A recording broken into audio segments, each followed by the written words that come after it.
Hello everyone, welcome back to our channel of insure education. मैं हूं Mumtaz and आज के वीडियो में मैं बात करने वाली हूं कुछ ऐसी मिस्टेक्स के बारे में जो जाने अनजाने में स्टूडेंट से हो जाती है। जब भी बात आती है एमबीबीएस अब्रॉड की तो बच्चे थोड़े से एक्साइटेड होते हैं, इवन पेरेंट्स भी एक्साइटेड होते हैं, प्लस नर्वस भी होते हैं। अभी जो टाइम चल रहा है सितंबर का, इस टाइम तक बहुत सारे बच्चों का बैग पैकिंग हो गई होगी, एयर टिकट्स आ गए होंगे, वीज़ा लग गया होगा। बट फिर भी देर आर फ्यू थिंग्स जो कि आपको ध्यान रखनी है कि आपसे ये मिस्टेक्स ना हो, क्योंकि ये छोटी छोटी गलतियां बाद में बहुत प्रॉब्लम क्रिएट करती हैं। तो चलिए वीडियो को शुरू करते हैं और देखते हैं कि ऐसी कौन सी चीज़ें हैं जिनका आपको खासकर ध्यान रखना है। सबसे पहले मिस्टेक होती है ओवर पैकिंग की। बच्चे क्या सोचते हैं कि पहले साल हम जा रहे हैं, हम एक साल बाद आएंगे तो हम सारी ही चीज़ों को रख के ले जाएं। देखो आपको क्या क्या नेसेसिटी वहाँ पे है, क्या क्या चीज़ें आपको लेकर जानी है, इनके बारे में पूरा वीडियो मैंने बनाया हुआ है स्पेशली ताकि आप लोग वो सारी चीज़ें ले जाएं जिनकी वहाँ पे रिक्वायरमेंट होती है। बट साथ ही में आपको ये ध्यान रखना है कि आपको ओवर पैकिंग नहीं करनी है। ओवर पैकिंग की वजह से ना दो प्रॉब्लम आती हैं। जैसे ही आप अंदर जाएंगे, आपका लगेज वेट होता है जब आपको बोर्डिंग पास मिलता है, उस टाइम पे अगर आपके लगेज में ज़्यादा वेट है, जितना एयर टिकट में मेंशन है उससे ज़्यादा है, तो या तो आपको सामान उसमें से निकालना पड़ेगा और वापस एयरपोर्ट के बाहर जाके अपने पेरेंट्स को देना पड़ेगा। और अगर आपको सामान ले जाना है, वो सामान आपके लिए इम्पॉर्टेंट है, तो आपको ह्यूज अमाउंट देना पड़ता है। कई बार 10-15 हज़ार रुपये भी आपके एक्स्ट्रा लग जाते हैं बस आपके लगेज का एक्स्ट्रा वेट होने की वजह से। तो आपको ये ध्यान रखना है कि ओवर पैकिंग नहीं करनी है। जो जो सामान ले जाना है उसके बारे में आप पहले ही वीडियो देख लो, पहले ही अपना पूरा सामान रेडी करके अपने लगेज को वेट करके रख लो। अगर आपके फ्लाइट में 28 kgs मेंशन है तो 28 का ज़्यादा से ज़्यादा आप 29 कर लोगे तो वो चल जाता है, बिकॉज स्टूडेंट्स के लिए थोड़ा बहुत वो अलाउ कर देते हैं। बट आप कोशिश करें कि आप 28 kgs ही लें। कैबिन बैग में अगर 7 kgs है तो 7 kgs ही रखें। और लैपटॉप बैग वेट नहीं होता है, उसमें आप थोड़ा अपना इलेक्ट्रॉनिक्स वगैरह सब रख सकते हैं। तो आपको अकॉर्डिंगली ही अपना सामान रखना है जितना एयर टिकट पे मेंशन हो। दूसरी गलती बच्चे करते हैं, डॉक्यूमेंट्स की फाइल नहीं बनाते। मैंने पहले भी वीडियो में आपको बताया कि डॉक्यूमेंट्स बहुत इंपॉर्टेंट होते हैं। बच्चे क्या करते हैं, पासपोर्ट और टिकट अपने हाथ में रखेंगे, बाकी सारी चीज़ें या तो लैपटॉप बैग में है या फिर कैबिन बैग में। इन केस आपसे इमिग्रेशन ऑफिसर ने कोई भी डॉक्यूमेंट मांग लिया, बिकॉज वहाँ पे आपकी वेरिफिकेशन होती है। एंड कई बार ऐसा होता है कि बच्चों से एडमिशन लेटर मांग लेते हैं, कुछ और चीज़ें भी मांग लेते हैं, इन्विटेशन लेटर मांग लेते हैं। तो आपको ऐसा नहीं करना है कि आपके एक डॉक्यूमेंट कहीं है, दूसरा डॉक्यूमेंट कहीं है। खाली पासपोर्ट और वीज़ा इंपॉर्टेंट नहीं होते, आपको अपनी पूरे डॉक्यूमेंट्स की फाइल बनानी है और सारे डॉक्यूमेंट्स को एक साथ रखना है, ताकि अगर आपसे कोई भी डॉक्यूमेंट मांगा जाए तो आप तुरंत उसको निकाल के दिखा दो इमिग्रेशन ऑफिसर को। अब डॉक्यूमेंट्स में आपका invitation, admission letter, your visa, passport, इन सारे डॉक्यूमेंट्स की जीरोक्स कॉपी भी रखो आप, ताकि अगर आपसे कोई डॉक्यूमेंट गुम हो जाए तो आपके पास एक बैकअप ऑप्शन रहे। ये बहुत इंपॉर्टेंट होता है।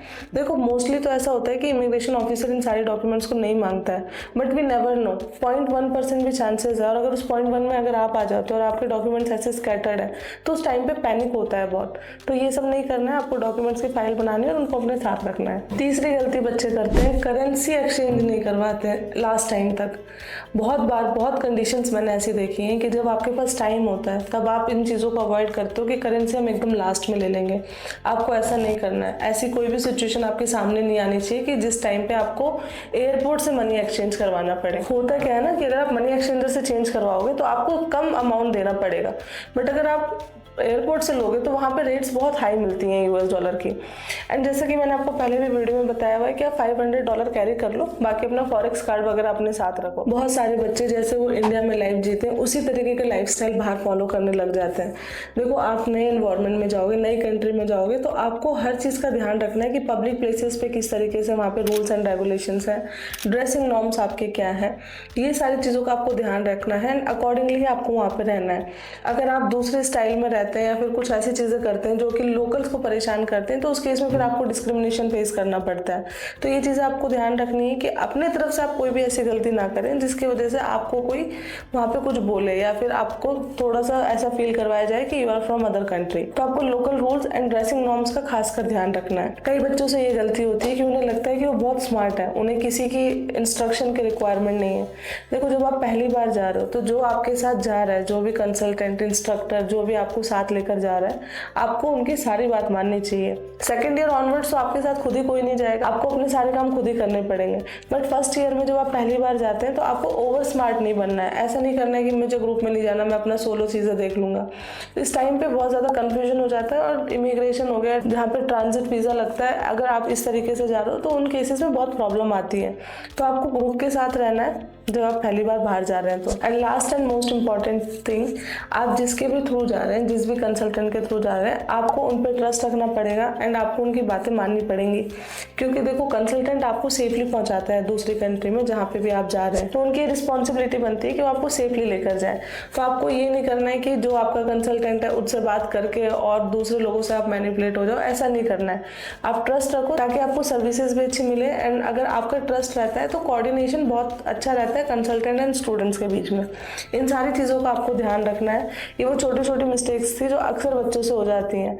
सुनने में बहुत कॉमन लगेंगी कि हाँ हमें पता है ये सारी चीज़ें होती है, फिर भी बच्चों से गलतियाँ हो जाती हैं क्योंकि बच्चों को ऐसा लगता है ना कि हाँ इनका तो हम ध्यान रख ही लेंगे, लास्ट में देख लेंगे। उस चक्कर में क्या होता है, सारी चीज़ें इग्नोर हो जाती हैं। और याद रखिए, MBBS अब्रॉड एक जर्नी नहीं है, आपकी लाइफ का टर्निंग पॉइंट है। तो आपको स्टार्टिंग से ही हर चीज़ को बहुत अच्छे से लेकर चलना पड़ेगा। इसके अलावा आपका कोई डाउट हो रिगार्डिंग एयरपोर्ट क्लियरेंस, लगेज को लेके या फिर एडमिशन प्रोसेस को लेके, तो आप मुझसे कॉन्टैक्ट कर सकते हैं at the number which is showing on the screen.